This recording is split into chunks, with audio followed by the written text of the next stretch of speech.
Welcome back to the channel. It's Tatiana of Meat-Based Tati. I'm so glad that you're here. Today I'm going to be taking you along with me on what I eat in the day, and we are starting out with a very, very strong breakfast.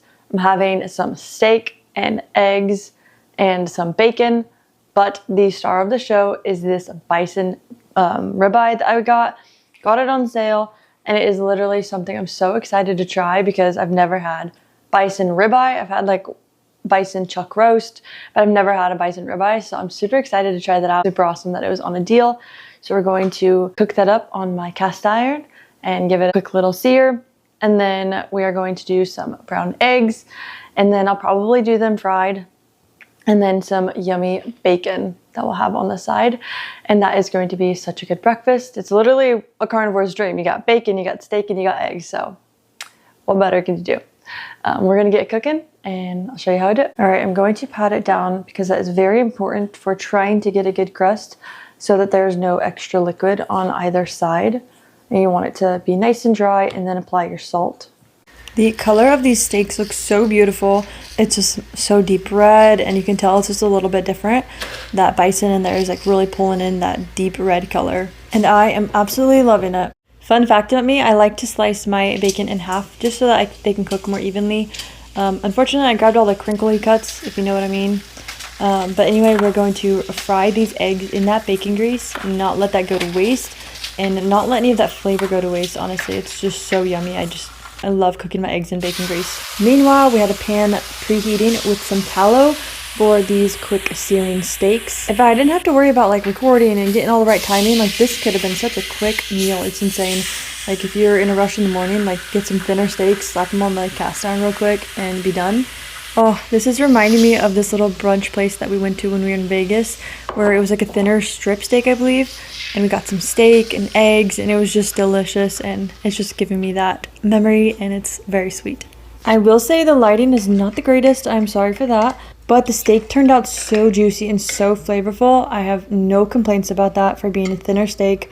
That was great. Breakfast is served. We have the steak and the eggs and bacon. I'm super excited.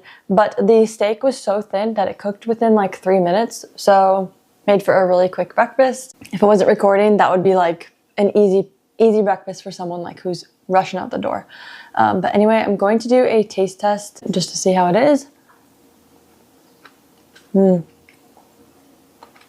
I put a good amount of salt, but I probably could have top with a little bit more. And I will add that this bison ribeye was not very gamey or anything different from a normal grass-fed beef. I have some fresh bone broth going right now, and I'm going to probably have some later if I get a little hungry in between meals, because I really only eat breakfast and then I eat like an early dinner.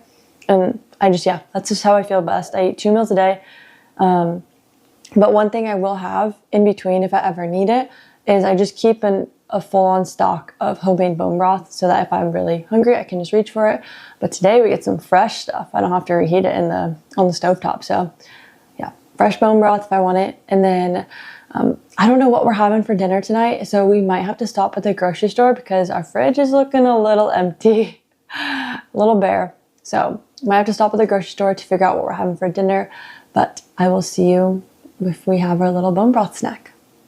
Just got to the grocery store. Let's see what we can find. I think I'm feeling some chicken tonight for dinner, so we're going to pick up some chicken thighs. I don't tend to like breasts, so we're just going to go for some thighs.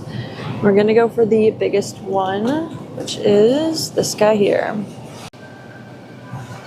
Would you just look at that? Like, it looks so nutrient dense, so flavorful, so gelatinous. I cannot wait to pour it up, jar it all up, and just be ready for the week.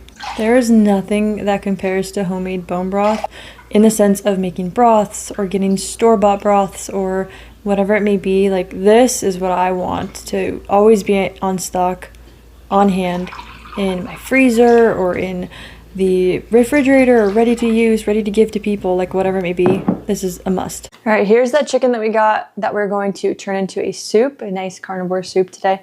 We're going to be using a camp oven. You can use a Dutch oven as well. I'm just going to put all the ingredients in here. I think we'll do like some bacon. We have some leftover chuck roast, some leftover flank ribs. So we'll just toss that in there. Whatever else I have in the fridge, really, I'm going to toss in there, make it like a nice, yummy soup with different textures. because that could be tricky, you know, on carnivore. So that's why just including different meats is a super big thing.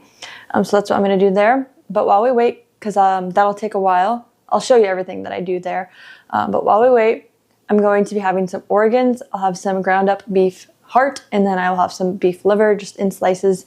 And then I will also have this carnivore bar going for the honey salted today.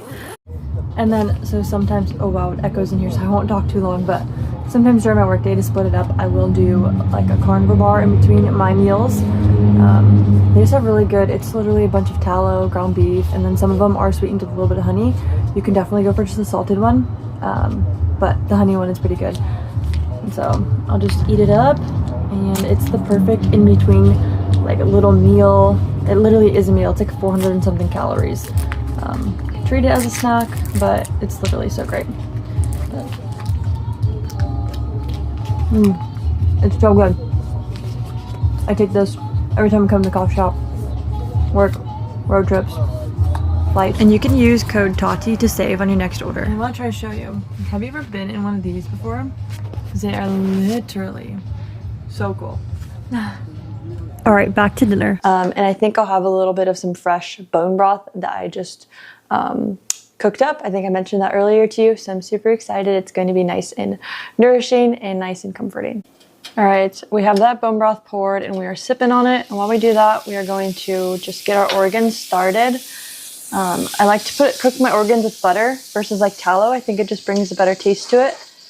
And then we'll do about half of this. You don't need very much, and I'll split this with my husband. And it's just enough to get all the nutrients, and no one's worried about getting the vitamin A toxicity when you just have a little bit. So we're gonna cook it up and enjoy. The liver and heart is done. We are going to salt it up because I never really salt it before. All right, do a little taste test.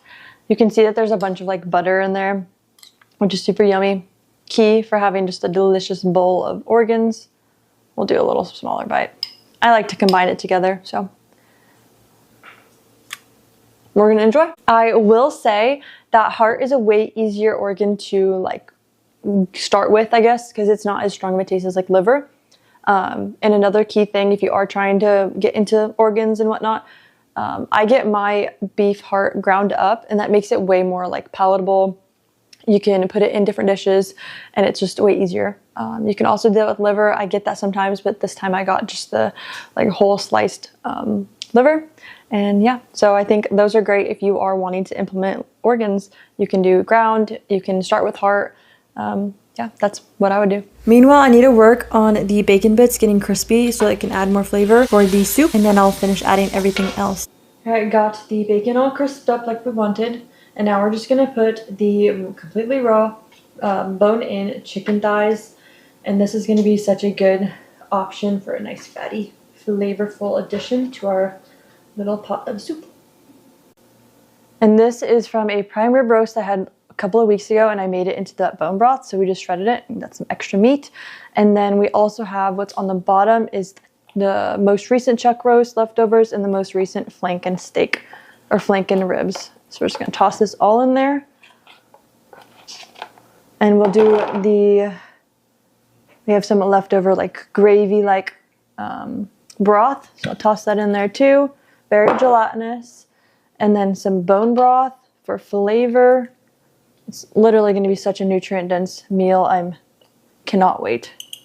And then we'll add a full-on marrow bone. Toss it in there, let it cook up, and then a generous amount of salt. And then we'll top it off with some water and call it good.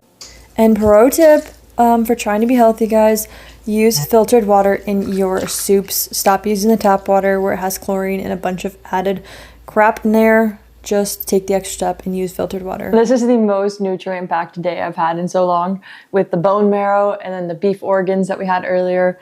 It doesn't happen every single day, but when it does, it's just, we must have been craving some nutrients or something. But we are gonna add some salt, do a little taste test for you. Just some salt there, and then the extra will go there. And then we're gonna try it. This is like my favorite part. Oh, made some like this over the holidays last month, and it was just so good. Like I ate this massive bone as well. So taste test. If you haven't had bone marrow, it's so hard to describe. It's like butter, but it's not butter. It's just like this meaty butter. It's really good. Anyway, we are going to dig in and enjoy. And if you've been enjoying the content, if you would give it a like, I'd appreciate it. And if you were to subscribe, I would greatly appreciate that as well. It helps the channel to grow. And thank you so much for coming along on the What I Eat in a Day.